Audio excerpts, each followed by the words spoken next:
യേശുവിന് സകല മഹത്വവും ബഹുമാനവും അറിയിക്കുന്നു.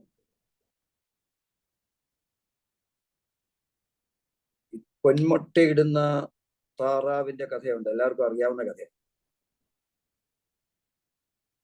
വയറ് കീറി പെട്ടെന്ന് എല്ലാം കൂടെ ഒരുമിച്ചെടുക്കാൻ തക്കവണ്ണം ആഗ്രഹിച്ചാൽ എന്താണ് ഭവിക്കുന്നത് എന്ന് നമുക്ക് വ്യക്തമായിട്ട് അറിയാം. അതുകൊണ്ട് അതാത് ദിവസമുള്ള പൊന്മുട്ട കിട്ടിയെങ്കിലേ നമുക്ക് പ്രയോജനമാവുകയുള്ളൂ. വേദപുസ്തകവും ഒരു സിസ്റ്റമാറ്റിക് സ്റ്റഡിയാണ്. പെട്ടെന്ന് എല്ലാം കൂടെ മനസ്സിലാക്കാൻ തക്കവണ്ണം ശ്രമിച്ചാൽ നടക്കില്ല. വളരെ പ്രധാനമായ ഒരു വിഷയമാണ് നാം തുടങ്ങിയത്. മത്തായി 24-22, മർക്കോസ് 13-20 മുതൽ 27 വരെയുള്ള വാക്യങ്ങൾ. അത് ജോൺസൺ പാസ് എന്നെടുത്തു. മർക്കോസ് 13-20 മുതൽ 27 വരെയുള്ള വാക്യങ്ങൾ. ആ കോണ്ടസ്റ്റ് എന്താണെന്ന് മനസ്സിലാക്കണം. ഏത് രീതിയിലാണ് ദൈവത്തിന്റെ വചനം ദൈവദാസന്മാർ നമ്മെ മനസ്സിലാക്കുവാൻ തക്കവണ്ണം എഴുതിയിരിക്കുന്നത് എന്ന് മനസ്സിലാക്കണം. പലപ്പോഴും ഇത് മനസ്സിലാക്കാതെ പ്രത്യക്ഷത്തിൽ കാണുന്ന കാര്യങ്ങളെ കുറിച്ച് അപഗ്രഥിക്കുവാൻ തോന്നിയാൽ തെറ്റിപ്പോകും നാം.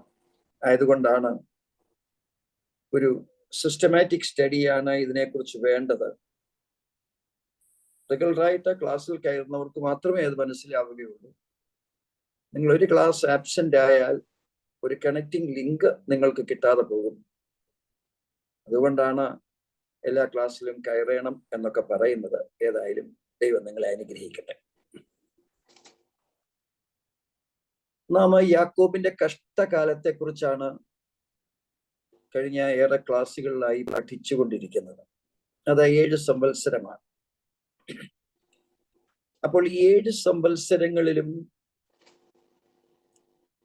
യഹൂദൻ ശിഥിലീകരിക്കപ്പെട്ട് ഭൂമിയുടെ നാനാഭാഗത്തേക്കും ചിതറിപ്പോയി. ഈ കഷ്ടകാലത്തിന് യാക്കോബിന്റെ കഷ്ടകാലം എന്ന് കൊടുത്തിരിക്കുന്നതിന്റെ സാരം ദൈവം അബ്രഹാമുമായി ചെയ്ത ഒരു ഉടമ്പടിയിന്മേലാണ്. അതിന് ഒരു പ്രത്യേകത യഹൂദന്മാർക്ക് കൊടുത്തിട്ടുമുണ്ട്. അതാണ് നാം 144,000 പേരുടെ ഉൽപ്രാപണത്തെ കുറിച്ച് കഴിഞ്ഞ ക്ലാസ്സിൽ ചിന്തിച്ചത്. ഈ 7 സംവത്സരവും യാക്കോബിന്റെ കഷ്ടകാലം നടക്കുന്നത്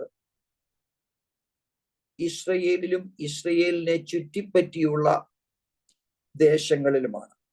ഇത് ആഗോള വ്യാപകമായിട്ടുള്ളതല്ല.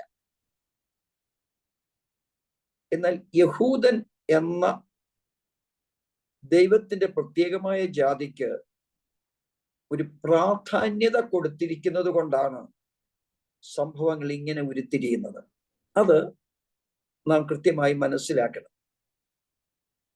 വൃതന്മാർ നിമിത്തം ആ നാളുകൾ കുറയും എന്നാണ് നാം അവിടെ വായിച്ചത്. അപ്പോൾ ഈ വൃതന്മാർ എന്ന് പറയുന്നത് തിരഞ്ഞെടുക്കപ്പെട്ടവരാണ്. അവിടെ നമുക്കൊരു കൺഫ്യൂഷൻ അഥവാ ഒരു ചിന്താക്കുഴപ്പം ഉണ്ടാകരുത്. നാം തിരഞ്ഞെടുക്കപ്പെട്ടവരല്ലേ?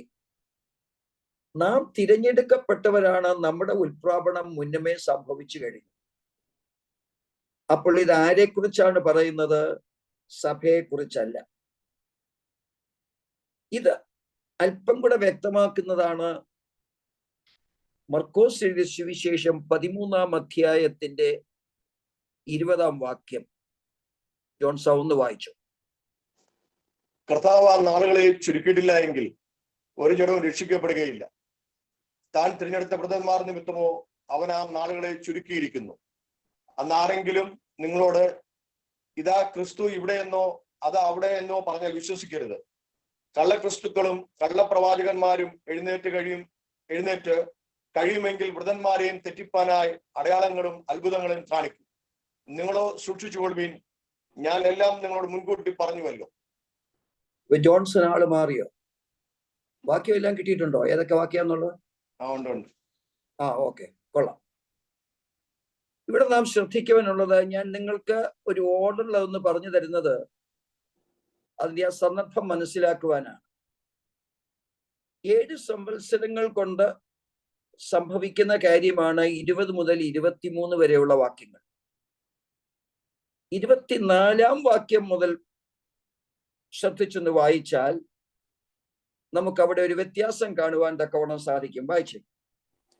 എങ്കിലോ ആ കാലത്തെ കഷ്ടം കഴിഞ്ഞ ശേഷം സൂര്യൻ ഇരുണ്ടുപോകുകയും ചന്ദ്രൻ പ്രകാശം കൊടുക്കാതിരിക്കുകയും ആകാശത്തു നിന്ന് നക്ഷത്രങ്ങൾ വീണുകൊണ്ടിരിക്കുകയും ആകാശത്തിലെ ശക്തികൾ ഇളകിപ്പോവുകയും ചെയ്യും. ശ്രദ്ധിക്കണം, ഇത് വളരെ വ്യക്തമായി നമ്മെ മനസ്സിലാക്കുന്നത് പ്രകൃതിയുടെ ശക്തികൾ മാറിപ്പോകുന്ന ഒരു സന്ദർഭമാണ്. അതിന് സൂര്യൻ ഇരുണ്ടു പോകുകയും ചന്ദ്രൻ പ്രകാശം കൊടുക്കാതിരിക്കുകയും ചെയ്യുമ്പോൾ ഉടനടി നാം മനസ്സിലാക്കിക്കൊള്ളണം, ഇതാണ് കർത്താവായ യേശു ക്രിസ്തുവിന്റെ മഹത്വ പ്രത്യക്ഷതയ്ക്കുള്ള സമയം. ഇത് സംഭവിക്കുന്നത് 7 സംവത്സരത്തിന്റെ അവസാനമാണ്. 26 വാക്യം വീണ്ടും വായിച്ച്. അപ്പോൾ മനുഷ്യപുത്രൻ വലിയ ശക്തിയോടും തേജസ്സോടും കൂടെ മേഘങ്ങളിൽ വരുന്നത് അവർ കാണും. അന്നവൻ തന്റെ ദൂതന്മാരെ അയച്ച് തന്റെ വൃതന്മാരെ ഭൂമിയുടെ അറുതി മുതൽ ആകാശത്തിന്റെ അറുതി വരെയും 4 ദിക്കിൽ നിന്നും കൂട്ടിച്ചേർക്കും. അപ്പോൾ 27 വാക്യം ഇവിടെ മർക്കോസ് ക്ലിയർ ആയിട്ട് നമ്മെ മനസ്സിലാക്കുന്നുണ്ട്. അന്ന് അവൻ തന്റെ ദൂതന്മാരെ അയക്കും എന്ന് പറഞ്ഞാൽ കർത്താവായ യേശു ക്രിസ്തു ഭൂമിയിലേക്ക് വരുന്ന ആ സമയം അന്ന്. 7 സംവത്സരമല്ല. വൃതന്മാർ ഈ 7 സംവത്സരങ്ങളിലും ഭൂമിയുടെ നാനാഭാഗത്തുമുണ്ട്.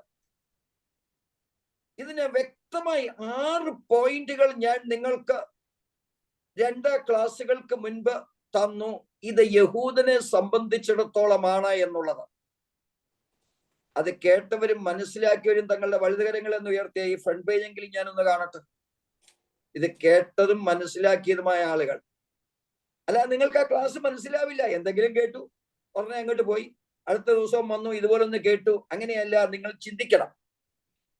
ക്ലാസ് മനസ്സിലായിട്ടില്ല എങ്കിൽ ഒന്നുകൂടെ നിങ്ങൾക്കത് കേൾക്കണം. കേൾക്കുന്നുണ്ടെങ്കിൽ നിങ്ങൾക്ക് അത് ഹൃദയസ്ഥമാകും. അപ്പോൾ അന്നവൻ തന്റെ ദൂതന്മാരെ അയച്ച് തന്റെ വൃതന്മാരെ ഭൂമിയുടെ അറുതി മുതൽ ആകാശത്തിന്റെ അറുതി വരെയും 4 ദിക്കിൽ നിന്നും കൂട്ടിച്ചേർക്കും എന്ന് പറഞ്ഞാൽ യെരൂശലേമിലേക്ക് കൂട്ടിച്ചേർക്കും എന്നുള്ളതാണ് നാം മനസ്സിലാക്കേണ്ടത്. ആ വൃതന്മാർ എന്ന് പറയുന്നത് ജാതികളിൽ നിന്ന് രക്ഷിക്കപ്പെട്ടവരല്ല, യഹൂദന്മാരിൽ നിന്ന് രക്ഷിക്കപ്പെട്ടവരെയാണ് യെരൂശലേമിലേക്ക് കൊണ്ടുവരുന്നത്. ഇത് ദൈവം ആരോട് ചെയ്ത വാഗ്ദത്തമാണ്? അബ്രഹാമിനോട് ചെയ്ത വാഗ്ദത്തമാണ്. ഇത് ഒരു പശ്ചാത്തലമായി നമ്മുടെ മുൻപിൽ വെച്ചുകൊണ്ട് വിധന്മാർ ലോകത്തിന്റെ നാനാഭാഗത്തുമുണ്ട്. അവിടെ യഹൂദന്മാരുമുണ്ട്, ജാതികളിൽ നിന്നുള്ളവരുമുണ്ട്. എന്നാൽ ഈ പ്രത്യേക വിഭാഗത്തെ യെരൂശലേമിലേക്ക് കൊണ്ടുവരുവാൻ തക്കവണ്ണം ദൈവം നിശ്ചയിച്ചത് അബ്രഹാമിനോട് ചെയ്ത വാഗ്ദത്തം മൂലമാണ്. അപ്പോൾ അന്ന് തന്റെ ദൂതന്മാരെ, അമാനുഷിക ശക്തിയുള്ള ദൂതന്മാരെ ഭൂമിയുടെ നാനാഭാഗത്തേക്കും അയച്ചിട്ട് അവർ ഈ വൃതന്മാരെ യെരൂശലേമിൽ കൂട്ടിച്ചേർക്കുന്ന മനോഹര ഭാഗത്തെ കുറിച്ചാണ് നാം അവിടെ വായിക്കുന്നത്. ശ്രദ്ധിക്കണേ, ഈ കൺസെപ്റ്റ് നമ്മുടെ മനസ്സിൽ നിന്ന് ഒരിക്കലും പോകരുത്. വൃതന്മാർ എന്ന പദം പ്രത്യേകമായി എടുക്കുകയാണെങ്കിൽ, ഐച്ഛികമായി ചിന്തിക്കുകയാണ് എങ്കിൽ തിരഞ്ഞെടുക്കപ്പെട്ടവർ എന്ന അർത്ഥമേ ഉള്ളൂ. അവിടെ നമുക്കൊരു കൺഫ്യൂഷൻ വരാം. നാം ഒക്കെ തിരഞ്ഞെടുക്കപ്പെട്ടവരെ അല്ല.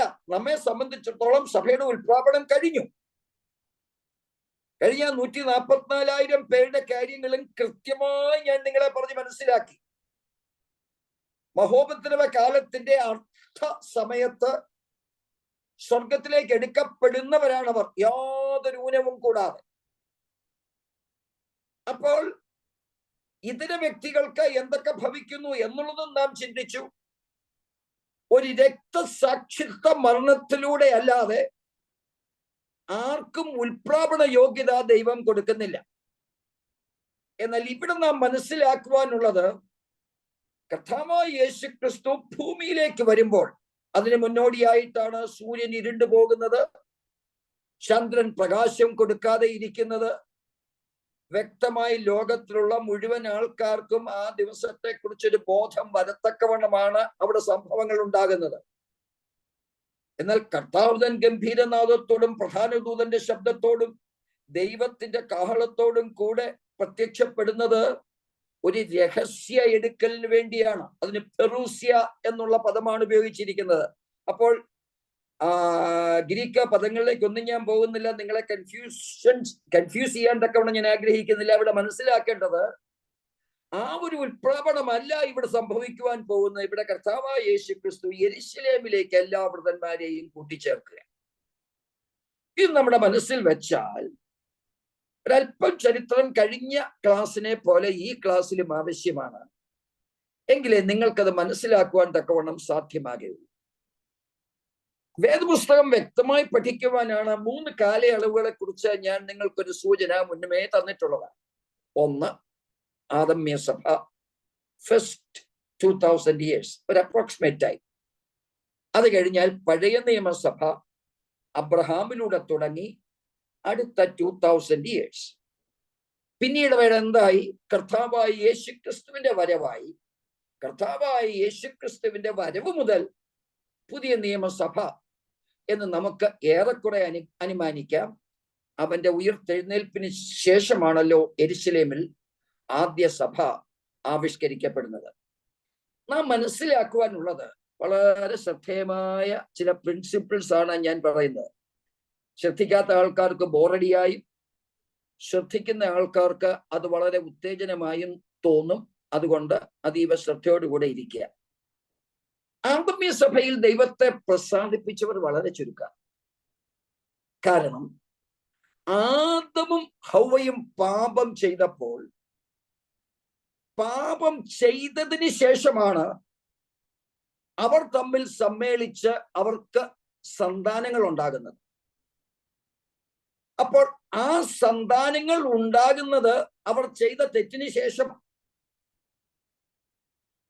എപ്പോൾ അവർ നന്മ തിന്മകളുടെ അറിവിൻ വൃക്ഷത്തിന്റെ ഫലം തിന്നുവോ, അന്ന് ഭൂമിയുടെ സകല അധികാരവും അവർ പിശാചിന് അടിയറ വെക്കുക. പിശാച് ഈ ലോകത്തിന്റെ അധിപതിയായി അന്ന് മാറിക്കഴിഞ്ഞു. ദൈവം വ്യവസ്ഥകളിൽ സ്ഥിതി ചെയ്യുന്നവരായതുകൊണ്ട് ശിക്ഷിച്ച് ആ പിശാചിനെ ഒതുക്കുവാനുള്ള ഒരു പരിപാടിയല്ല ദൈവം ചെയ്തത്. ഒരു സ്ത്രീയുടെ സന്തതിയിലൂടെയുള്ള രക്ഷ നമുക്ക് പ്രദാനം ചെയ്തുകൊണ്ടാണ് ഉൽപ്പത്തി പുസ്തകം 3-ാം അധ്യായത്തിന്റെ 15-ാം വാക്യത്തിൽ തന്നെ അങ്ങനൊരു വാതിൽ തുറന്നുകൊണ്ടാണ് ദൈവം നമ്മെ രക്ഷയിലേക്ക് നയിക്കുന്നത്. ഇവിടെ വേദപുസ്തകത്തിലെ പ്രധാന അധ്യായങ്ങൾ, ഉൽപ്പത്തി പുസ്തകം 17-ാം അധ്യായം, അത് അബ്രഹാമിനെ കുറിച്ച്, വിശ്വാസികളുടെ പിതാവിനെ കുറിച്ച് പറയുമ്പോൾ, വിശ്വാസ വീരന്മാരെ കുറിച്ച് ഈ 3 ലോകത്തെയും ബന്ധപ്പെടുത്തിക്കൊണ്ട് പറയുന്ന അധ്യായമാണ് എബ്രായർക്ക് എഴുതിയ ലേഖനം 11-ാം അധ്യായം. ഇതൊക്കെ സവിസ്തരം പഠിക്കേണ്ടുന്ന അധ്യായങ്ങളാണ്. അവിടെ നമുക്ക് ആദമ്യ സഭയിൽ നിന്നും 3 പേരെ മാത്രമേ കാണുവാൻ നിവൃത്തിയുള്ളൂ. ഹാബേൽ, ഹാനോക്ക്, നോഹ.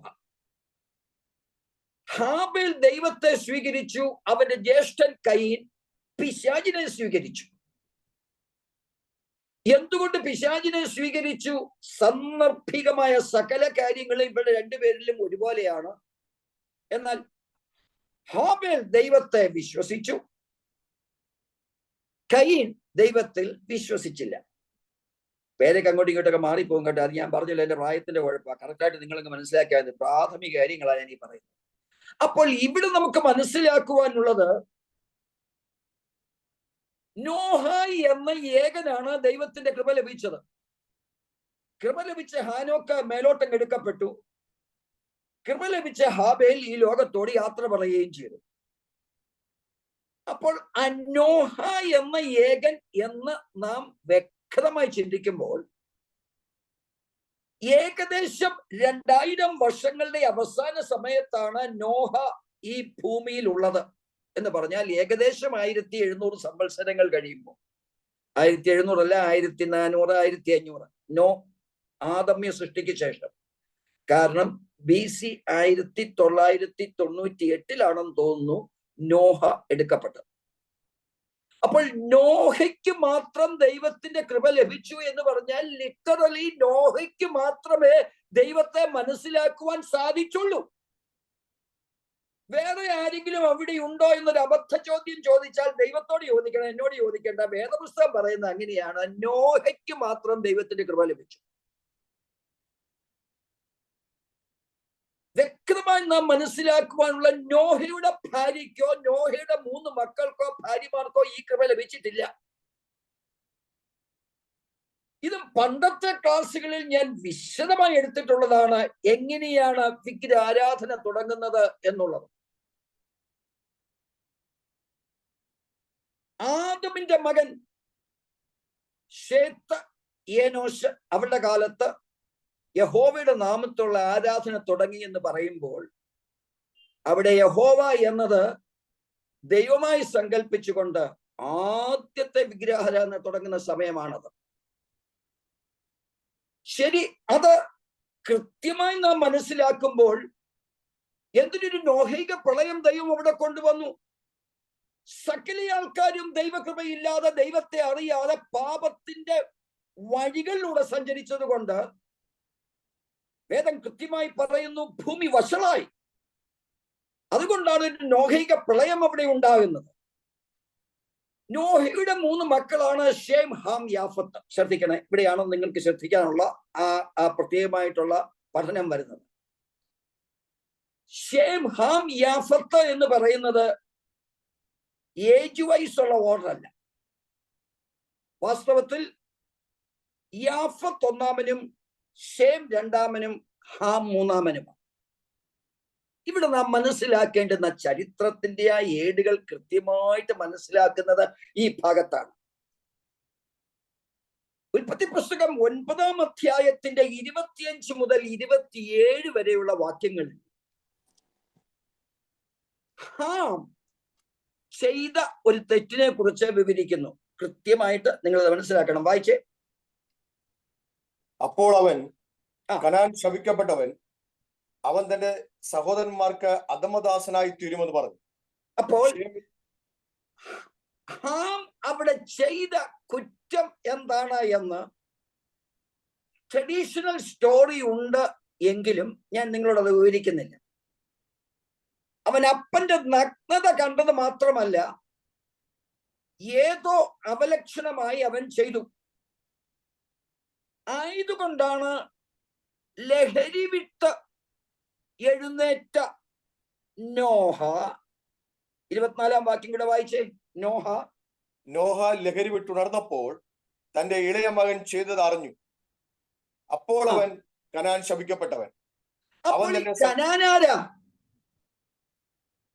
ഹാം അല്ലല്ലോ കനാൻ. അവിടെ നാം മനസ്സിലാക്കുന്നത് ഹാമിന്റെ പുത്രന്മാർ. 10-ാം അധ്യായം 6-ാം വാക്യം വായിച്ചേ. ഹാമിന്റെ പുത്രന്മാർ കൂശ്, മിസ്രൈം, പൂത്ത്, കനാൻ. അപ്പോൾ കനാൻ എന്ന് പറയുന്നത് ഹാമിന്റെ 4-ാമത്തെ പുത്രനാണ്. കനാൻ ശപിക്കപ്പെട്ടവൻ എന്നാണ് അവിടെ കാണുന്നത്. അർത്ഥമില്ലാതെ അല്ല നോഹ അത് പറഞ്ഞത്. യാഫത്ത് എന്ന് പറഞ്ഞാൽ വെളുത്തവൻ, ഷേം തേജസ്സുള്ളവൻ, ഹാം കറുത്തവൻ. വാക്കിന്റെ അർത്ഥം തന്നെ അങ്ങനെയാണ്. അപ്പോൾ ഹാം കറുത്തവനായത് അവൻ ചെയ്ത തെറ്റുകൊണ്ടല്ല. വിവിധ രീതിയിൽ ദൈവം അവരുടെ പിഗ്മെന്റേഷൻ മാറ്റി. ഇന്ന് ലോകത്ത് നാം കാണുന്നതെല്ലാം അങ്ങനെയാണല്ലോ. വെളുത്തവരുണ്ട്, ഇരുണ്ട നിറമുള്ളവരുണ്ട്, ബ്രൗണിഷ് ടാൻ ഉണ്ട്, കറുത്തവരുണ്ട്. ആഫ്രിക്കയിലുള്ള ആൾക്കാരെയൊക്കെ നമുക്ക് അങ്ങനെ അറിയാം. അപ്പോൾ ഇവിടെ ഹാമിന്റെ പുത്രന്മാർ കൂശ, മിശ്രയും, പൂത്ത്, കനാൻ. ഈ കനാൻ എന്ന പദം വളരെ പ്രാധാന്യമുള്ളതാണ്. പ്രാധാന്യത എന്താണ്? 25-ാം വാക്യം മുതൽ കീഴോട്ട് ശ്രദ്ധയോടെ വായിച്ചാട്ടെ, ശ്രദ്ധയോടെ കേട്ടാട്ടെ. ഏബറിന് 2 പുത്രന്മാർ ജനിച്ചു. ഇല്ല, 25-ാം വാക്യം, അപ്പോൾ 9-ാം അധ്യായത്തിന്റെ.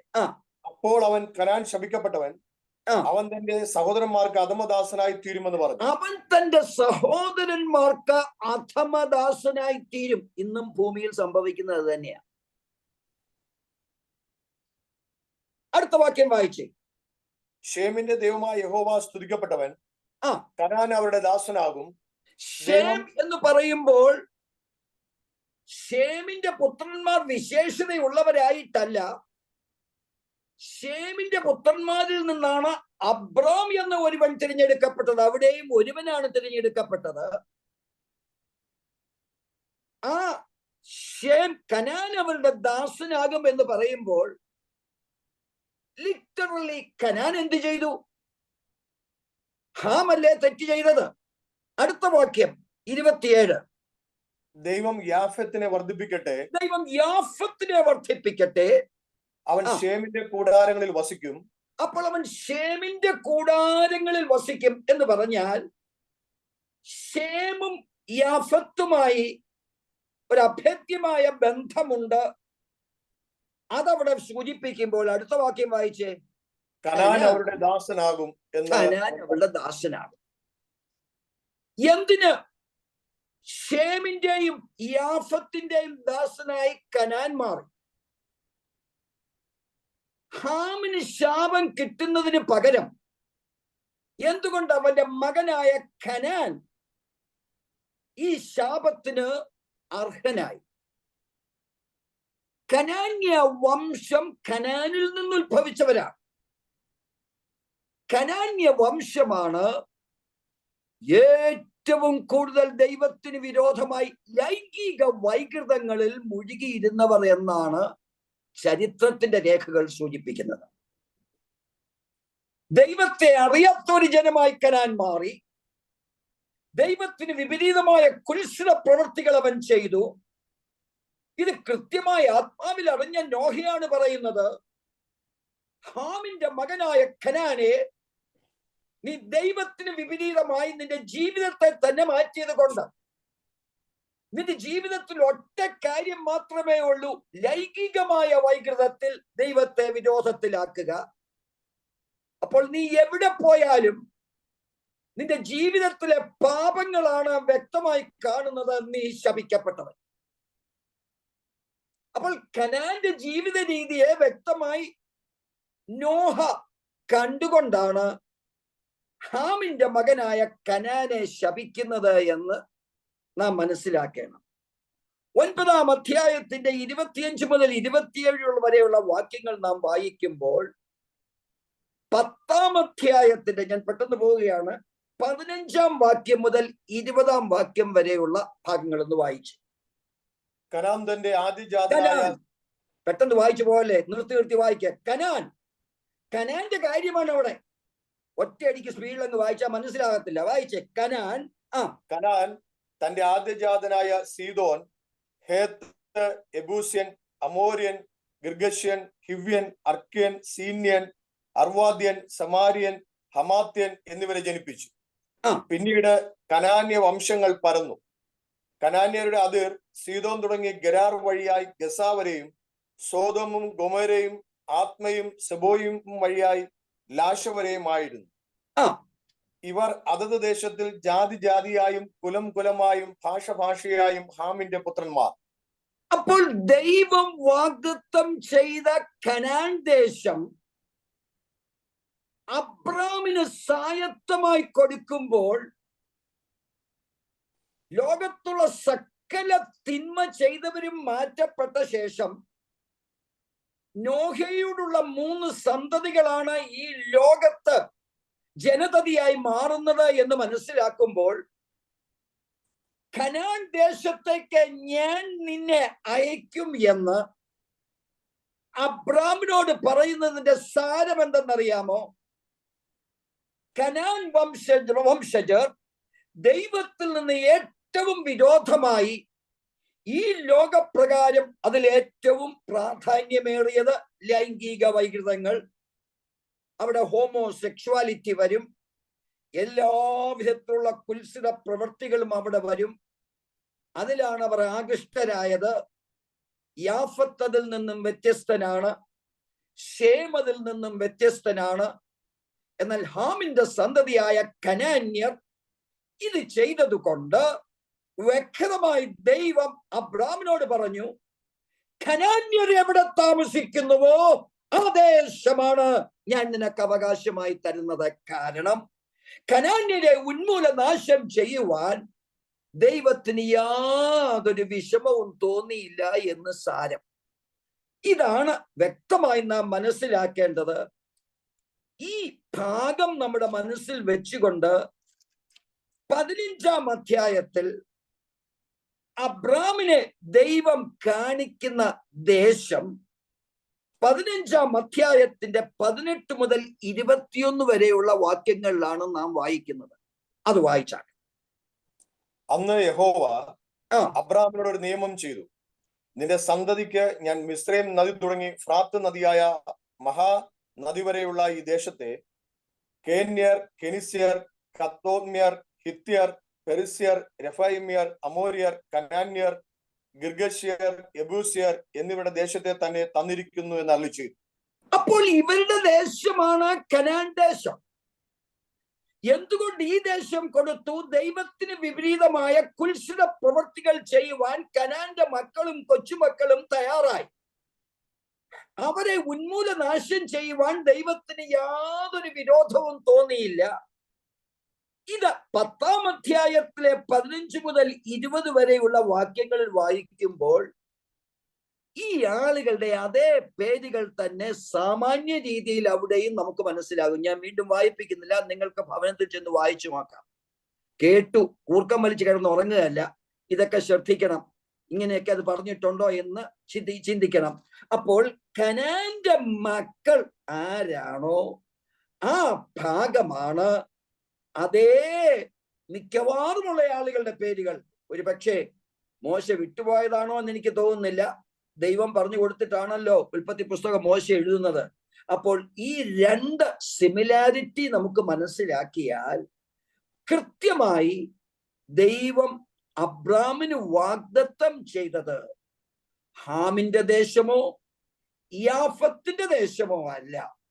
അവർ ഭൂമിയുടെ വിവിധ ഭാഗങ്ങളിലേക്ക് മാറ്റപ്പെടുമ്പോൾ കനാൻ എന്ന ആളുകൾ, കുൽസിതമായി ജീവിച്ചവർ, ദേശം ഏറ്റവും അനുഗ്രഹിക്കപ്പെട്ട ദേശം, പ്രകൃതി വിഭവങ്ങളുടെ ഏറ്റവും വലിയ അഭിവൃദ്ധി തന്നെ കാണുന്ന ദേശം. കാരണം യാതൊരു തത്വവുമില്ലാതെ ജീവിക്കുന്ന കനാൻകാർക്ക് ആരെ ആക്രമിക്കുന്നതിലും ഏത് കാര്യം കൈവശമാക്കുന്നതിലും യാതൊരു മടിയുമില്ല. കാരണം അവർ ദൈവത്തിൽ നിന്ന് അകന്നുപോയി. ദൈവത്തിന് ഏറ്റവും നിഷിദ്ധമായ ജീവിത രീതി അവർ ആരംഭിച്ചത് കൊണ്ട് നോഹ ഇവരെ കുറിച്ച് പറയുന്നു, കനാൻ ശപിക്കപ്പെട്ടവൻ. ഇത് നാം മനസ്സിലാക്കിയാൽ കനാൻ ശേമിന്റെ ദാസനാകും എന്നതും യാഫത്തിന്റെ ദാസനാകും എന്നത് പ്രവചന രൂപേണ ദൈവം കൃത്യമായി നമ്മെ അറിയിക്കുമ്പോൾ അത് തന്നെയാണ് ഇന്നും നടന്നുകൊണ്ടിരിക്കുന്നത്. നാം നമ്മുടെ വീട്ടിൽ നമ്മുടെ ചുറ്റുപാടിലൊക്കെ പോകുമ്പോൾ ഈ വ്യത്യസ്ത ലോകത്ത് ഭവിക്കുന്നതിനെ കുറിച്ച് നിങ്ങൾ അറിയുന്നില്ല എന്നേ ഉള്ളൂ. നമ്മുടെ ആളുകളൊക്കെ വിദേശത്ത് ദുബായിലും സൗദി അറേബ്യയിലും ഒക്കെ പോയിരിക്കുന്ന ആളുകളോട് ചോദിച്ചാൽ അവർ വ്യക്തമായി പറയും, ഇവിടെ ഒരു റേസിസം ഉണ്ട്.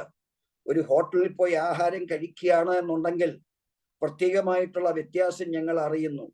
അമേരിക്കയുള്ള മിക്ക സ്ഥലങ്ങളിലും മലയാളികളായ ആളുകൾ പോകുമ്പോൾ ചില റെസ്റ്റോറൻറ്റുകൾ മലയാളികൾക്ക് പോലും കയറുവാൻ തക്കവണ്ണം അനുവദിക്കാത്ത നിരവധി റെസ്റ്റോറൻറ്റുകൾ അവിടെയുണ്ട്. കൃത്യമായി ചോദിച്ചാൽ ചില ഫ്രണ്ട്ഷിപ്പ് മൂലം അത് അവർ പറയുന്നില്ല എങ്കിലും റേസിസം അഥവാ വർഗ വിവേചനം എന്നത് ലോകത്തിന്റെ നാനാഭാഗത്തുമുള്ളതാണ്. ഇത് എന്തുകൊണ്ട് ഭവിച്ചു എന്ന് ചോദിച്ചാൽ വിശുദ്ധ വേദപുസ്തകത്തിൽ ഇത് പറഞ്ഞിട്ടുണ്ട്. ഇത് നിങ്ങൾ കൃത്യമായിട്ട് മനസ്സിലാക്കുമ്പോൾ ഇനി നമുക്ക് നമ്മുടെ ആ പാഠ്യ ഭാഗത്തേക്ക് വരാം. ഈ ചിന്തകൾ നിങ്ങളുടെ മനസ്സിലുണ്ടെങ്കിൽ മാത്രമേ അടുത്ത ഭാഗങ്ങൾ നിങ്ങൾക്ക് മനസ്സിലാകുവാൻ തക്കവണ്ണം ഒക്കുകയുള്ളൂ. ഇവിടെ ദൈവത്തിന്റെ പ്രത്യേക ജാതിയായ യഹൂദൻ അബ്രഹാമിന്റെ സന്തതി പരമ്പര. യാക്കോബിന് 12 മക്കൾ, അതിലേക്കൊന്നും ഞാൻ പോകുന്നില്ല. ഇവിടെ നാം മനസ്സിലാക്കുവാനുള്ള അതിപ്രധാനമായ ഒരു കാര്യം, യഹൂദനെയാണ് ലോകത്തിന്റെ നാനാ ഭാഗത്തേക്കും ചിതറിച്ചത്. അത് അനേക ക്ലാസുകൾക്ക് മുൻപേ 12 ഗോത്ര പിതാക്കന്മാരുടെയും ഗോത്രങ്ങളുടെയും വ്യക്തമായൊരു ക്ലാസ് ഞാൻ നിങ്ങൾക്ക് എടുത്തിട്ടുള്ളതാണ്. അതിൽ 10 പേർ ശമരിയ ആസ്ഥാനമാക്കി കനാൻ ദേശത്തിന്റെ വടക്ക് ഭാഗം അവർ പ്രത്യേകമായി ദാവീദിന്റെ മകനായ ശലോമോന്റെ മകനായ രെഹബയാമിന്റെ കാലത്ത് ആ സ്പ്ലിറ്റ് അവിടെ ഉണ്ടായി എന്നത് നാം മനസ്സിലാക്കിയാൽ, ഈ 10 ട്രൈബ്സ് എന്ന് പറയുന്നത്, 10 ഗോത്രങ്ങൾ എന്ന് പറയുന്നത്, അത് വടക്കൻ ഇസ്രയേലായി ഇസ്രയേൽ എന്ന നാമത്തിൽ നാം അറിയുമ്പോൾ, തെക്കുള്ള യഹൂദയും ബെന്യാമീൻ ഗോത്രവും ദാവീദ് യഹൂദ ഗോത്രത്തിൽ പിറന്നു എന്ന് പറയുമ്പോൾ, എന്റെ ദൈവത്തിന് ഏതെങ്കിലും ഗോത്രത്തിൽ എന്റെ യേശുവിനെ അയക്കാമായിരുന്നു. എന്നാൽ ദൈവത്തിന്റെ വചനങ്ങളെ കൃത്യമായി അനുഷ്ഠിക്കുന്ന യഹൂദനായ ദാവീദിന്റെ പുത്രനായിട്ട് എന്റെ യേശുവിനെ അയക്കുന്നതും കാരണമില്ലാതെയല്ല. യഹൂദ ഗോത്രവും ബെന്യാമീൻ ഗോത്രവും യഹൂദ രാജ്യം എന്ന പേരിൽ അറിയപ്പെടുകയും, ഇത് ഞാൻ വളരെ വിശദമായി നിങ്ങൾക്ക് ക്ലാസ് എടുത്തത് കൊണ്ടാണ് അതിലേക്ക് ഒരു വലിയ വിവരണം തരാതിരിക്കുന്നത്.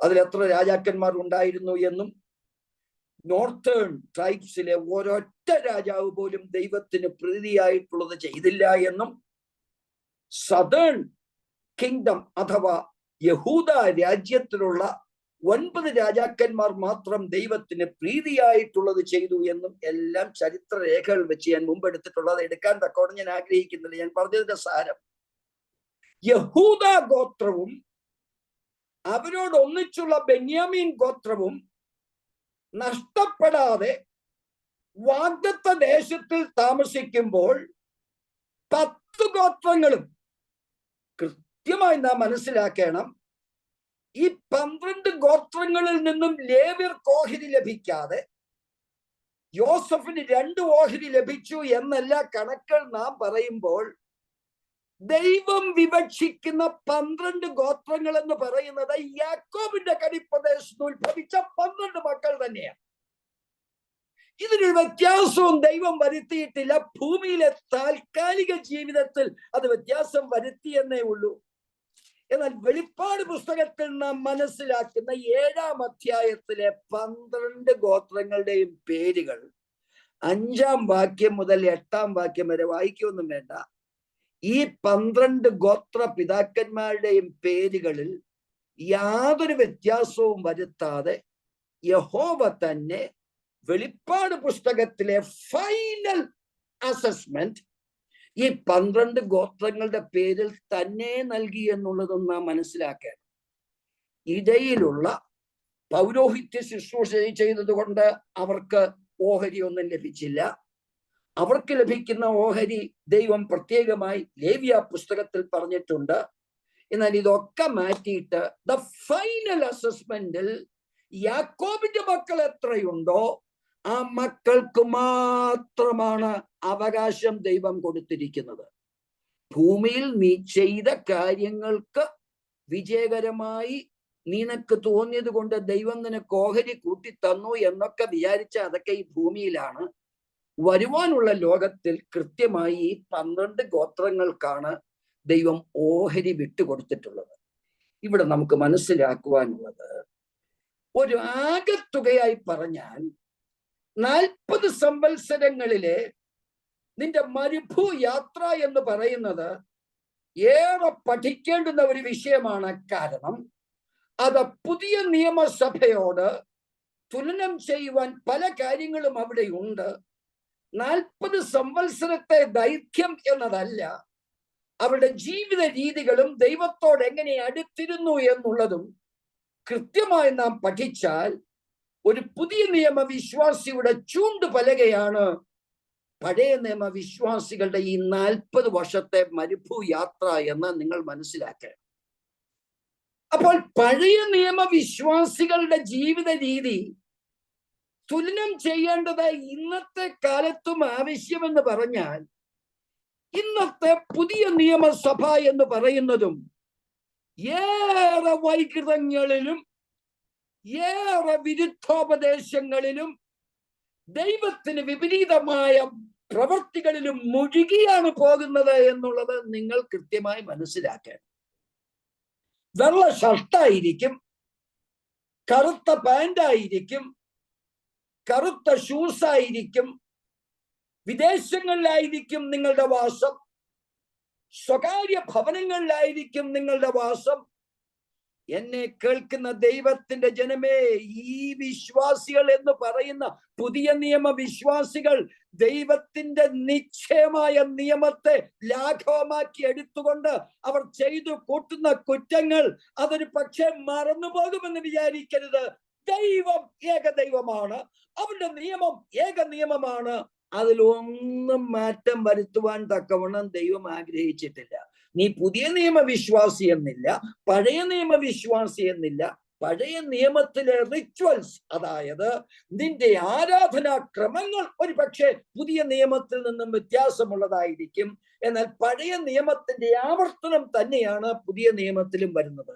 പ്രത്യേകമായിട്ട് ഒരു ഭാഗം പഴയ നിയമ വിശ്വാസികളെ കുറിച്ച് നിങ്ങൾ വായിച്ചാൽ അത് എങ്ങനെ പുതിയ നിയമ വിശ്വാസികളുമായി കൂടിച്ചേർന്നിരിക്കുന്നു എന്നുള്ളത് നിങ്ങൾക്ക് മനസ്സിലാകും. 1 കൊരിന്ത്യർ 10-ാം അധ്യായം 5 മുതൽ 7 വരെയുള്ള വാക്യങ്ങൾ വായിച്ചു.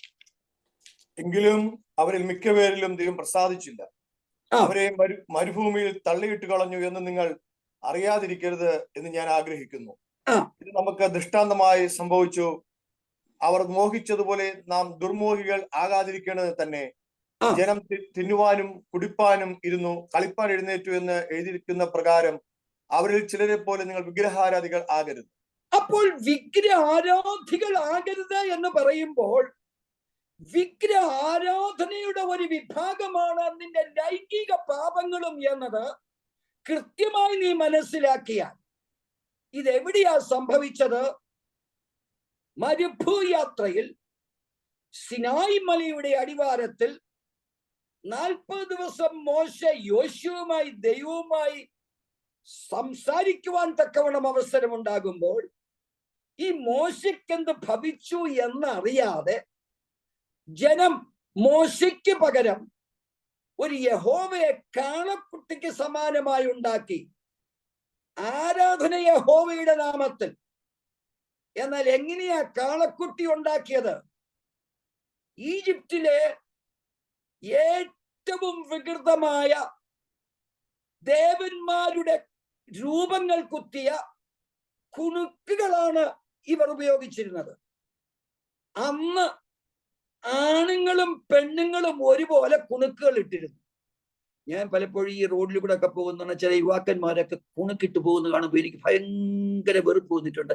ഇവനൊരു ആണാണ്, എന്തുകൊണ്ടാണ് അവൻ ഇങ്ങനെ ഒരു കുണുക്കിടുന്നത് എന്ന് പറഞ്ഞു കഴിഞ്ഞാൽ കുണുക്കിന്റെ ആരംഭം ഇവിടെങ്ങുമല്ല. പണ്ട് പുറപ്പാട് പുസ്തകത്തിൽ ആണുങ്ങളും പെണ്ണുങ്ങളും ഒരുപോലെ കുണുക്കിട്ടെന്നാ പറയും.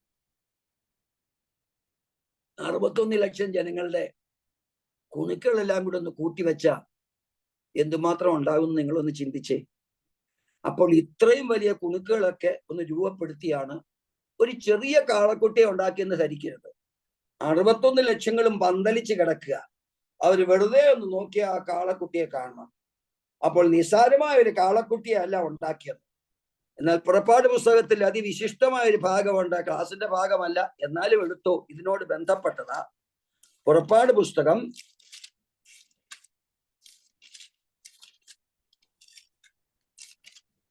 'മിടുക്കനായിരുന്നെങ്കിൽ ഞാൻ എടുക്കാൻ പോകുന്ന വാക്യം പെട്ടെന്ന് എടുത്തേനെ. അപ്പോൾ ഈ വായിക്കുന്ന വേദോസം വായിക്കുന്ന ആൾക്ക് അത്രത്തോളം മിടുക്കൊന്നുമില്ല. പോട്ടെ, 32-ാം അധ്യായം എടുത്തേ, 6-ാം വാക്യം ഒന്ന് വായിച്ചേ. എഴുന്നേറ്റ് ഹോമയാഗങ്ങൾ കഴിച്ച് സമാധാന യാഗങ്ങൾ അർപ്പിച്ചു. അപ്പൊ എന്തൊക്കെയാ ഹോമയാഗങ്ങൾ, സമാധാനയാഗങ്ങൾ? എത്ര മനോഹരമായ പേരാ! സ്തോത്രവും ഹല്ലേലൂയയും. ആരാധനാലയത്തിൽ വരുമ്പോൾ നിനക്ക് സ്തോത്രമുണ്ട്, ഹല്ലേലൂയ, നീ വാ തുറന്ന കള്ളമേ പറയുള്ളൂ. എങ്ങനെയാ നിന്റെ അധരം കൊണ്ട് നിനക്ക് സ്തോത്രം ചെയ്യാൻ സാധിക്കുന്നത്? കൃത്യമായി വ്യക്തമായി അതേ കാര്യമാണ് ഭൂമിയിൽ നീ ഇന്നിവിടെ ചെയ്യുന്നത്. വിശുദ്ധ വേദപുസ്തകം, അത് വളരെ ഇന്നാരും എടുക്കാറില്ല വേദപുസ്തകം, എല്ലാം മൊബൈലില്ല. അപ്പോൾ അതെടുക്കാൻ പോലും മടിയ ആൾക്കാർക്ക്. കാരണം ആരെങ്കിലും അറിയത്തില്ലേ നമ്മൾ വിശ്വാസികളാണ് എന്ന്. വാക്യം വായിച്ച 6-ാം വാക്യം. പിറ്റന്നാൾ അവർ അധികാലത്ത് എഴുന്നേറ്റു, ഹോമയാഗങ്ങൾ കഴിച്ചു, സമാധാന യാഗങ്ങൾ അർപ്പിച്ചു. ജനം ഭക്ഷിപ്പാനും കുടിപ്പാനും ഇരുന്നു, കളിപ്പാൻ എഴുന്നേറ്റു. എന്തുവാ ഈ കളി എന്നറിയാമോ? പച്ച മലയാളത്തിൽ എനിക്ക് പറയാൻ ഒക്കാത്തതാണ് കളി. കൊടുങ്ങല്ലൂർ അമ്മ എന്ന് പറഞ്ഞൊരു അമ്മയുണ്ട്. അവിടെ നടക്കുന്ന വൈകൃതങ്ങളൊക്കെ നിങ്ങൾക്ക് അറിയാമെങ്കിൽ ഇതിന്റെ എക്സ്പ്ലനേഷൻ എനിക്ക് തരേണ്ട ആവശ്യമില്ല, നിങ്ങൾ കേട്ട് കാണും. ഏറ്റവും മ്ലേച്ഛകരമായ രീതിയിൽ പാട്ടുകൾ പാടിയെങ്കിലേ കൊടുങ്ങല്ലൂർ അമ്മയെ പ്രസാദിപ്പിക്കാൻ ഒക്കെയുള്ളൂ എന്നാ പറയുന്നത്. അങ്ങനെയാണ് അവർ പാടുന്നത്. അപ്പോൾ ഇതൊക്കെയാണ് ആരാധന ഭാഗം എന്ന് പറഞ്ഞാൽ തുടങ്ങിയത് എവിടെയാ? ഇവിടെയാ. ഇതിനു മുമ്പ് തന്നെ തുടങ്ങി. എപ്പോഴാ തുടങ്ങിയത്? ആദമ്യ കാലത്ത് തന്നെ തുടങ്ങി. അത്രത്തോളം മ്ലേച്ഛകരമായ ലൈംഗിക വൈകൃതങ്ങൾ എന്നൊരൊറ്റ വാക്കിൽ ഞാൻ പറഞ്ഞതിന്റെ സാരം ഇതൊക്കെയാ പരിപാടി അന്ന് തുടങ്ങിയത്.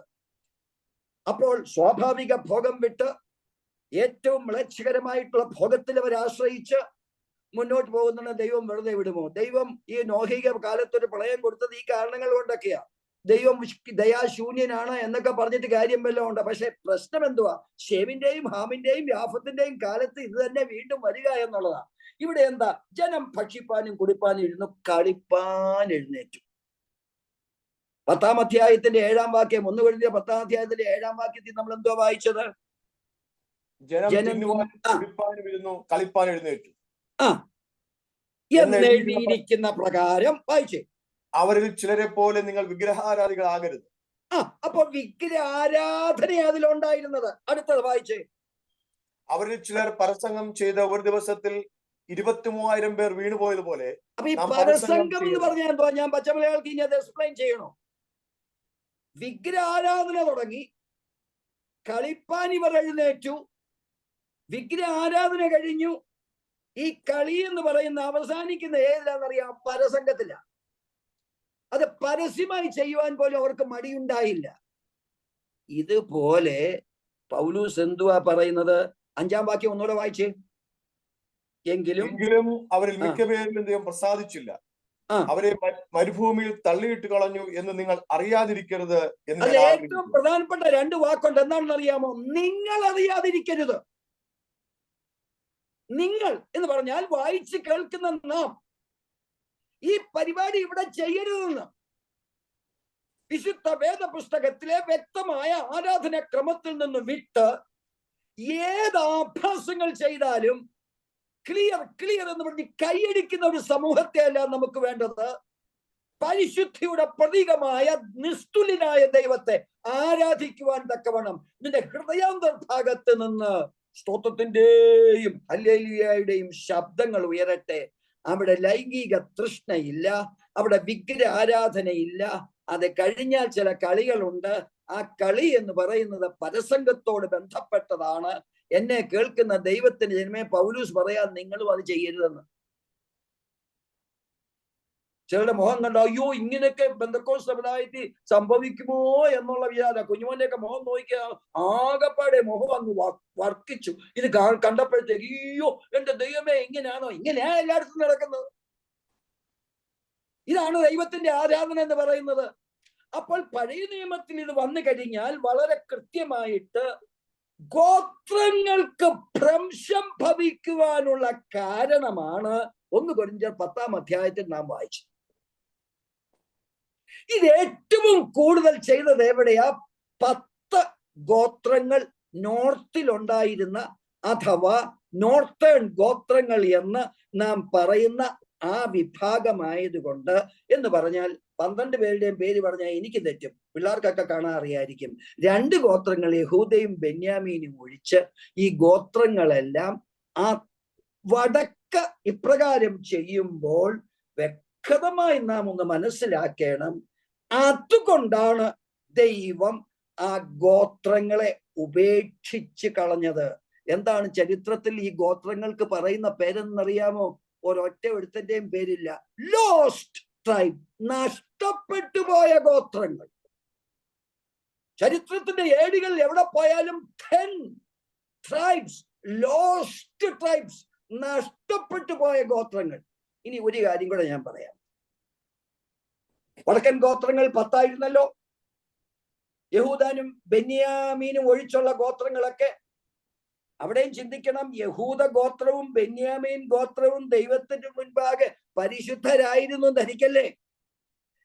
ഏതോ ഒരു രീതിയിൽ ദാവീദൊക്കെ ഉണ്ടായിരുന്നത് കൊണ്ട്, വളരെ കൃത്യമായി കർശനമായിട്ടുള്ള നിയമങ്ങളൊക്കെ വെച്ചത് കൊണ്ട് അല്പം പേടിച്ചൊക്കെ ഇവർ രണ്ടുപേരും ദൈവത്തെ ആരാധിച്ചു പോന്നു എന്ന് നിങ്ങൾ ചിന്തിച്ചാൽ, ഈ 10 വടക്കൻ ഗോത്രങ്ങളെയും നാമാവശേഷമാക്കുവാൻ അശ്ശൂറിലെ പ്രധാന രാജാവായ ശലമനേശ്വർ അഞ്ചാമൻ, എഴുതിക്കേ, അതൊക്കെയാ നിങ്ങൾ എഴുതേണ്ടത്. ശലമനേശ്വർ അഞ്ചാമന്റെ കാലത്ത്, ശലമനേശ്വർ എന്ന് പറഞ്ഞാൽ അത്യുഗ്ര രാജാവ്, ആകൃതിയിൽ വലിപ്പമുള്ളവൻ. അവരുടെ യുദ്ധക്രമം എന്താണെന്നറിയാമോ? അശ്ശൂർ സൈന്യം വരുന്നു എന്ന് പറഞ്ഞാൽ, പച്ച മലയാളത്തിൽ ഞാൻ പറഞ്ഞാൽ ഇത് കേൾക്കുന്നവർ രണ്ടും കഴിക്കും. ഞാൻ പറഞ്ഞല്ലോ പച്ച മലയാളത്തിൽ. അപ്പോൾ അത്രയ്ക്ക് ഭയാനകമാണ് അശ്ശൂർ വരുന്നു എന്ന് കേട്ടാൽ. എങ്ങനെയാണ് അശ്ശൂരിന്റെ യുദ്ധക്രമം? വെറുതെ അങ്ങോട്ട് വെച്ച് വാളും പരിചയമായിട്ട് വെട്ടുക എന്നുമല്ല. അവർ നേരെ ചെന്നിട്ട് ആദ്യമായി വരുന്ന ശത്രുക്കളുടെ കഴുത്തങ്ങോട്ട് അടക്കും. അവരുടെ കയ്യിലുണ്ടായിരുന്ന സ്റ്റീൽ പാത്രത്തിൽ ആ രക്തം അവർ സംഭരിക്കും. സ്റ്റീൽ പാത്രം ഇല്ല എങ്കിൽ ആ മുറിവ് വരുത്തിയിട്ട് ആദ്യത്തെ 1-2 ശത്രുക്കളുടെ രക്തവുമാർ അങ്ങോട്ട് കുടിക്കും. അത് കഴിഞ്ഞാൽ പിന്നെ അവർ ചെയ്യുന്ന വികൃതകരമായ ശിക്ഷ എങ്ങനെന്നറിയാമോ? കൈ വെട്ടി ഒരുവനെ നിലത്തിടും. ഒരു കൈ ശരീരത്തിൽ നിന്ന് മാറിപ്പോകുമ്പോൾ അവന്റെ പ്രാണവേദന കണ്ടുകൊണ്ട് ഒട്ടഹസിച്ച് ചിരിച്ചുകൊണ്ട് അടുത്തവന്റെ കാല് വെട്ടിമാറ്റും. ചിലരുടെ 2 കൈകളും വെട്ടിമാറ്റും, 2 കാലുകളും വെട്ടിമാറ്റും. എന്ന് പറഞ്ഞാൽ ബീഭത്സ രൂപേണയുള്ള ഈ അതിക്രമം ആർക്കും സഹിക്കാവുന്നതല്ല. താലിബാന്റെ ശിക്ഷാരീതികളൊക്കെ ഭയങ്കര ക്രൂരമാണ് എന്ന് പേപ്പറിലൊക്കെ നമ്മൾ വായിക്കുമല്ലോ. ഒരു 100 താലിബാന് സമയമാണ്, ഒരു 100 താലിബാന് സമമാണ് ഒരു അശ്ശൂർ പടയാളി എന്ന് നിങ്ങൾ ഗ്രഹിച്ചാൽ, അവരുടെ മുൻപാകെ കരുണയില്ല, അവരുടെ മുൻപാകെ സ്നേഹമില്ല, അവരുടെ മുൻപാകെ മര്യാദയില്ല. അശ്ശൂരിലെ ശലമനേശ്വരോട് എന്റെ ദൈവം ആജ്ഞാപിച്ചു, യെരൂശലേമിന്റെ വടക്ക് ഭാഗത്ത് ശമരിയാസ്ഥാനമാക്കി 10 ഗോത്രങ്ങൾ അവിടെ കൃത്യമായി വാഴുന്നുണ്ട്. നിങ്ങൾ ചെല്ലൂ, യുദ്ധം ചെയ്യൂ. അങ്ങനെ ശലമനേശ്വർ അഞ്ചാമനാണ് ഇവരെ വളരെ വികൃതമായി ഉപദ്രവിച്ച് കീഴടക്കി ഇറാഖിലേക്കും സിറിയയിലേക്കും ഇവരെ നാട് കടത്തി എന്നതാണ് ചരിത്രത്തിലെ രേഖ. അപ്പോൾ അവിടെ നാം മനസ്സിലാക്കണം, ഇറാഖ് ഇവർക്ക് സൗകര്യപ്രദമായ രാജ്യമായിരുന്നുവോ? ഇറാൻ ഇവർക്ക് സൗകര്യപ്രദമായ രാജ്യമായിരുന്നുവോ? ഇവർ ചെയ്ത വൈകൃതങ്ങൾക്ക് ഈ ശിക്ഷ പോരാ എന്ന് കൃത്യമായി ദൈവത്തിന് അറിയാം. ഏതെല്ലാം രാജ്യങ്ങൾ അവർ കുടിയേറി പാർത്തുവോ, ആ രാജ്യങ്ങൾ അവർക്ക് സ്വസ്ഥത കൊടുക്കാത്തത് കൊണ്ട് ഭൂമിയുടെ നാനാ ഭാഗത്തേക്കും ഈ 10 ഗോത്രങ്ങൾ ചിതറി ഓടി. അതുകൊണ്ടാണ് ചരിത്രം രേഖപ്പെടുത്തിയിരിക്കുന്നത് ദ ലോസ്റ്റ് ട്രൈബ്സ്, നഷ്ടപ്പെട്ടു പോയ ഗോത്രങ്ങൾ. ഇന്ന് വരെ ഈ ഗോത്രങ്ങൾ വിവിധ രീതിയിൽ ഭൂമിയിൽ അവർ ഊടാടി സഞ്ചരിച്ച് ചില സ്ഥലങ്ങളിൽ അവർ അവിടെ ക്യാമ്പ് ചെയ്ത് അവരുടെ ജീവിതവൃത്തി ആരംഭിച്ചു എന്നതല്ലാതെ ദൈവത്തിന് വിപരീതമായി ഒരാരാധനാക്രമം അവർ കൊണ്ടുവന്നത് കൊണ്ട്, ഒരു വിഗ്രഹ ആരാധന അവർ കൊണ്ടുവന്നത് കൊണ്ട്, ഏറ്റവും വൃത്തിഹീനമായ ഒരു ആരാധന രീതിയോട് കൂടെ പരസംഗവും അവർ കൊണ്ടുവന്നത് കൊണ്ട് ദൈവം അവരെ ശിക്ഷിക്കാതെ വിട്ടില്ല. എന്നാൽ ഒന്ന് ദൈവം ഓർത്തു, അബ്രഹാമിനോട് ദൈവം ചെയ്ത വാഗ്ദത്തം ദൈവം കരുണയോടെ ഓർത്തതാണ്. ഈ യഹൂദന്മാരെ രാജ്യത്തിന്റെ നാനാ ഭാഗത്തു നിന്നും ഭൂമിയുടെ നാനാ അറുതികളിൽ നിന്നും ശേഖരിച്ച് ദൈവത്തിന്റെ വാസസ്ഥലമായ യെരൂശലേമിലേക്ക് കൊണ്ടുവരുവാൻ തക്കവണ്ണം തീരുമാനിച്ചത്. ശ്രദ്ധിക്കണേ, ഇത് സംഭവിച്ചത് 722 BC എന്ന് പറഞ്ഞാൽ കർത്താവായ യേശു ക്രിസ്തുവിന്റെ ജനനത്തിന് ഏകദേശം 718 കൊല്ലം. 4 BC കർത്താവ് ജനിക്കുന്നത്. ഓടക്കണക്ക് ഞാനങ്ങ് പറയുക. അപ്പോൾ 722 BC ഇവരെ നാനാവൃതമാക്കി ദൈവം ഭൂമിയുടെ നാനാ ഭാഗത്തേക്കും ചിതറിച്ചു എങ്കിൽ 2 ഗോത്രങ്ങൾക്ക് എന്ത് പറ്റി? യഹൂദയ, നീ മാന്യനാണോ? ബെന്യാമീൻ ഗോത്രമേ, നീ ദൈവത്തെ സ്ഥിരമായി ആരാധിക്കുന്നവനാണോ? അല്ലേ അല്ല എന്ന് അവരുടെ ജീവിത രീതികൾ പിന്നീട് തെളിയിച്ചു എന്ന ചരിത്രം നമ്മെ മനസ്സിലാക്കുമ്പോൾ കൃത്യമായി മത്തായി എഴുതിയ സുവിശേഷത്തിൽ 23-ാം അധ്യായത്തിൽ കർത്താവായ യേശു ക്രിസ്തു കൃത്യമായി വിവരിക്കുന്ന ഒരു ഭാഗമുണ്ട്. യഹൂദനായ ബെന്യാമീൻ ഗോത്രത്തിന്റെ ഉടമയായ ഈ 2 വിഭാഗങ്ങൾ തമ്മിൽ ചേരുമ്പോൾ ദൈവത്തിന് പ്രീതിയായി അവർ ചെയ്തു എന്ന് ചിന്തിക്കരുത്. അവരും ദൈവത്തിന് വിരോധമായി ചെയ്തു. പക്ഷെ ഒന്നവർക്ക് സാധ്യമായി. ദൈവത്തിന് വിരോധമായ ഒരു സമുദായത്തെ ന്യായ പ്രമാണങ്ങളിലൂടെ ഉടലെടുപ്പിക്കുവാൻ തക്കവണ്ണം അവർക്ക് സാധ്യമായി. അതാണ് മത്തായി എഴുതിയ സുവിശേഷം 23-ാം അധ്യായത്തിൽ ഖനിശമായി നിർബന്ധമായി എന്റെ യേശു ന്യായശാസ്ത്രിമാരെയും പരീശന്മാരെയും കൃത്യമായി ശപിക്കുന്നത്. അത് വളരെ ഭയങ്കരമാണ്. ഇവിടെ സഭയിൽ ആരെങ്കിലും പാസ്റ്റർ എന്നിട്ട് കപടഭക്തിക്കാരെന്ന് വിളിച്ചു കഴിഞ്ഞാൽ വിവരം അറിയും. നിങ്ങൾക്ക് കഷ്ടമെന്ന് പറഞ്ഞാൽ വിവരം അറിയും. കർത്താവായ യേശു ക്രിസ്തു ഏകനായി ഭൂമിയിൽ വന്നിട്ട് യഹൂദാ ഗോത്രത്തിലെയും ബെന്യാമീൻ ഗോത്രത്തിലെയും കൃത്യമായി ദൈവത്തെ ആരാധിക്കുന്നു എന്ന ഒരു പ്രത്യേകത വരുത്തി ഏതാണ്ട് ആചാരക്രമങ്ങൾ അവർ കൊണ്ടുപോകുമ്പോൾ 23-ാം അധ്യായത്തിന്റെ 13-ാം വാക്യം ഒന്ന് വായിച്ചേ പ്രിൻസേ.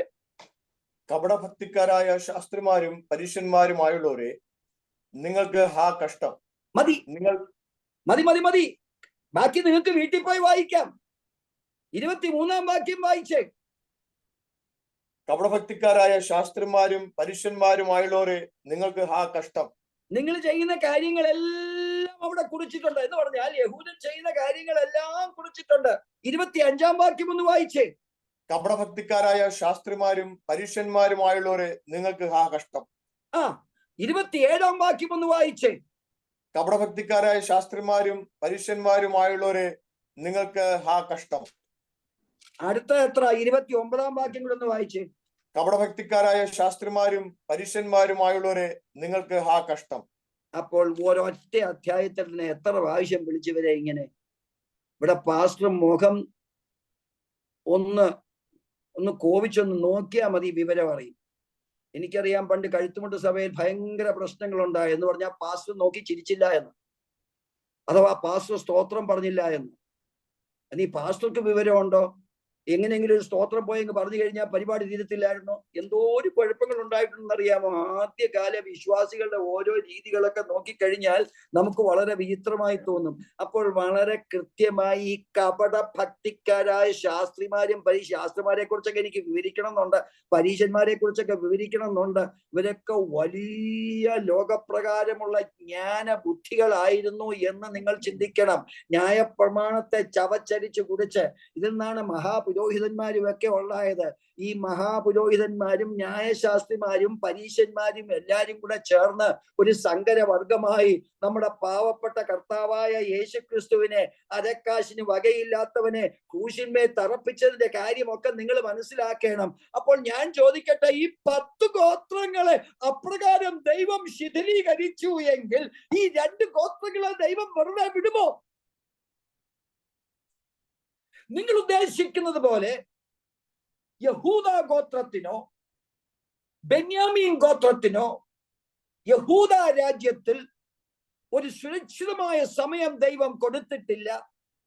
ആത്മീകമായി തന്നെ ഇവരുടെ വീഴ്ചകളെ കുറിച്ച് അറിയാവുന്ന കർത്താവാണ് 23-ാം അധ്യായത്തിൽ കൃത്യമായി ഇത് പറയുമ്പോൾ ഇനി നമുക്ക് ചില പ്രവചന സത്യങ്ങളിലേക്കൊന്ന് വരാം. ശ്രദ്ധിക്കണേ. AD 30 കർത്താവായ യേശു ക്രിസ്തു ക്രൂശിക്കപ്പെടുന്നത്. ഞാൻ ജമ്പ് ചെയ്ത് പോവുക. AD 30 കർത്താവായ യേശു ക്രിസ്തുവിനെ ക്രൂശിച്ചതിൽ മെയിൻ പങ്കാർക്കാ? യഹൂദനാ. യഹൂദൻ എന്ന് പറഞ്ഞാൽ അടുത്ത മെയിൻ പങ്കാർക്കാ? മഹാപുരോഹിതനാ. മഹാപുരോഹിതൻ എന്ന് പറഞ്ഞാൽ അടുത്ത പങ്കാർക്കാ?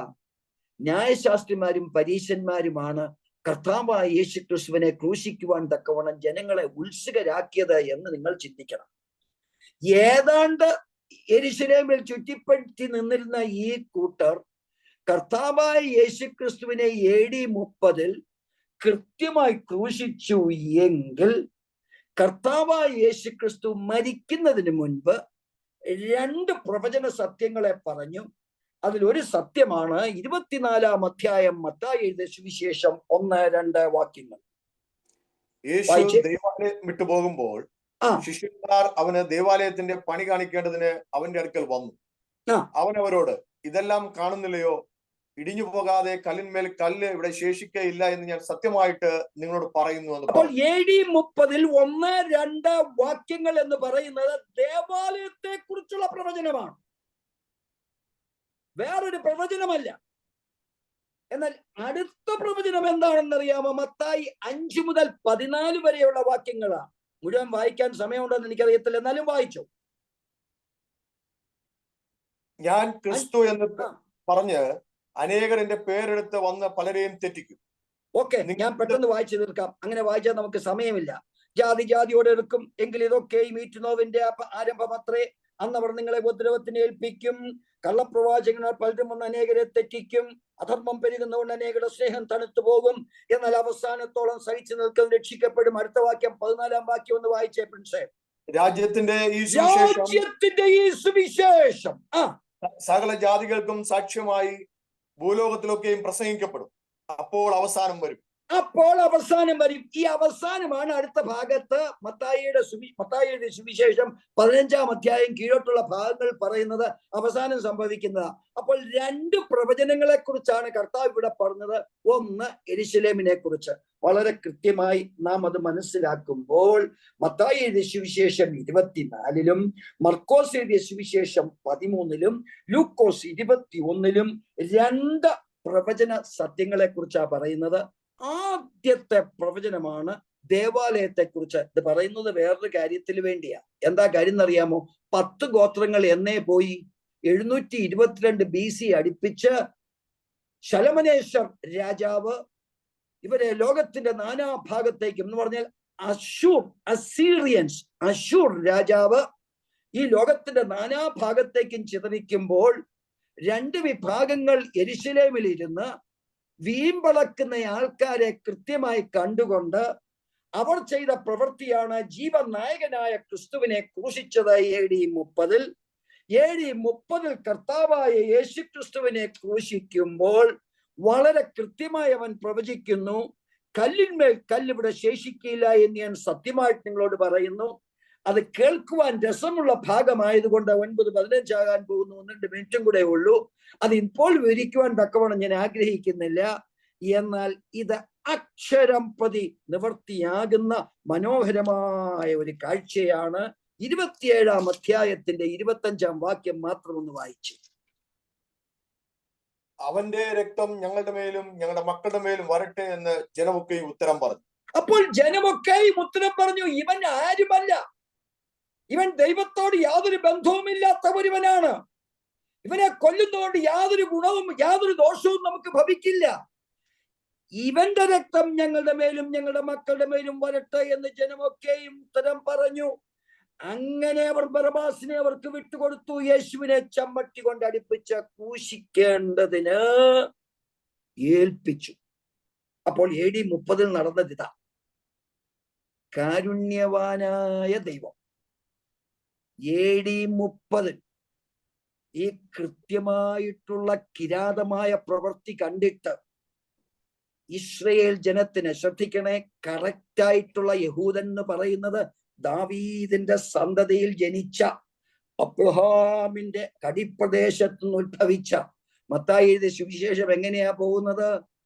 അബ്രഹാമിന്റെ മകനായ ദാവീദിന്റെ മകനായ ക്രിസ്തു യേശുവിന്റെ വംശാവലി. അപ്പോൾ വളരെ കൃത്യമായി യഹൂദൻ ഞങ്ങൾ ദൈവത്തിന്റെ വംശജരാണ് എന്ന് കൃത്യമായി പറയുമ്പോൾ 10 ഗോത്രങ്ങൾ ലോകത്തിന്റെ നാനാഭാഗങ്ങളിലേക്കും പോകുമ്പോൾ ഈ 2 ഗോത്രങ്ങൾ, അവർക്ക് മഹാപുരോഹിതന്മാരുണ്ട്, അവർക്ക് കൃത്യമായി ശാസ്ത്രിമാരുണ്ട്, അവർക്ക് കൃത്യമായി പരീശന്മാരുണ്ട്. ഇവരുടെ ചട്ടക്കൂട്ടിൽ കൃത്യമായിട്ട് മുന്നോട്ട് പോകാം എന്നവർ ധരിച്ച് ജീവനായകനായ യേശുവിനെ 3 നാണികളിന്മേൽ ഒരു മരക്കുരിശിന്മേൽ തൂക്കുമ്പോൾ ദൈവത്തിന്റെ പ്രവചന വാക്യം കൃത്യമായി വരണമെങ്കിൽ ഇവർ ദൈവത്തെ അനുസരിക്കാതെ ന്യായപ്രമാണങ്ങളിൽ കർത്താവായ യേശുക്രിസ്തുവിനെ ക്രൂശിച്ചു എങ്കിൽ 10 ഗോത്രങ്ങൾക്ക് സംഭവിച്ചതിനേക്കാൾ വലുതായ ശിക്ഷ ഈ 2 ഗോത്രങ്ങൾക്ക് ലഭിക്കുകയില്ലേ എന്ന് ചോദിച്ചാൽ, അതാണ് അടുത്ത ക്ലാസ്സിൽ നാം ചിന്തിക്കുവാൻ പോകുന്നത്. ഇവർക്ക് ഭവിച്ചത് AD 70 നാശമാണ്. ആ നാശം ഭാഗികമായി നമുക്ക് അടുത്ത ക്ലാസ്സിൽ ചിന്തിക്കാം. അർത്ഥം 10 ബെന്യാമീൻ ഗോത്രവും യഹൂദ ഗോത്രവും 12 ഗോത്രങ്ങളും ഭൂമിയുടെ നാനാഭാഗത്തേക്കും ചിതറിക്കുവാൻ തക്കവണ്ണം കാരണമുണ്ടായത് ജീവനായകനായ ക്രിസ്തുവിനെ അവർ അംഗീകരിക്കാതെ ഇരുന്നതാണ് എന്നത് മനസ്സിലാക്കി നമ്മുടെ ഹൃദയത്തിൽ പഴയ നിയമ സഭയെ ഒരു ചൂണ്ടുപലകയായി എടുത്തുകൊണ്ട് യഥാർത്ഥമായി ദൈവത്തെ ആരാധിച്ചു പോകുവാൻ സർവശക്തനായ ദൈവം നമ്മെ ഇടയാക്കട്ടെ എന്ന് പ്രാർത്ഥിച്ചുകൊണ്ട് എന്റെ വാക്കുകൾ ഞാൻ ചുരുക്കുന്നു. ദൈവം നമ്മെ അനുഗ്രഹിക്കട്ടെ.